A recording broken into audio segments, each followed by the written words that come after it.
তো hello friends, তো আজকে তোমাদেরকে দেখাবো। দেখো, এটা হচ্ছে আমাদের বেদানা গাছ। তো আর দেখো কত বেদানা ধরেছে, সেইগুলোই তোমাদের কাছে দেখাবো। তো এইগুলো হচ্ছে দেখো ফুল, আর এইগুলোই আস্তে আস্তে বেদানায় হবে। এগুলো হচ্ছে যেমন ফুল ফুটেছে দেখতে পাচ্ছ। আর দেখো এই হচ্ছে বেদানা ধরেছে, তো সেগুলো হচ্ছে পলিথিনে করে বেঁধে রেখে দিয়েছিলাম। দেখো এই বড় বড় হয়েছে এরকম।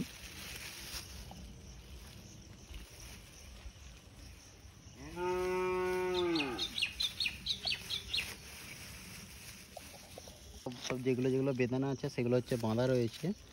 তো গ্রাম অঞ্চলে তো বুঝতেই পারছো, লোক চুরি করে নেওয়ার ভয়েতে যাতে না তোমরা দেখতে পাই, সেই জন্য একটু আড়াল করে রাখা হয়েছে আর কি।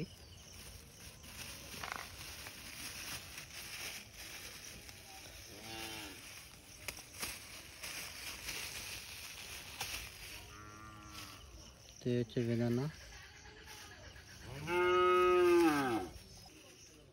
তো দেখো সব এগুলো হচ্ছে বেদানা হয়েছে, আর এইদিকেও দেখো বেদানা আছে। তো চিকচিকিতে বাঁধা রয়েছে দেখতে পাচ্ছ।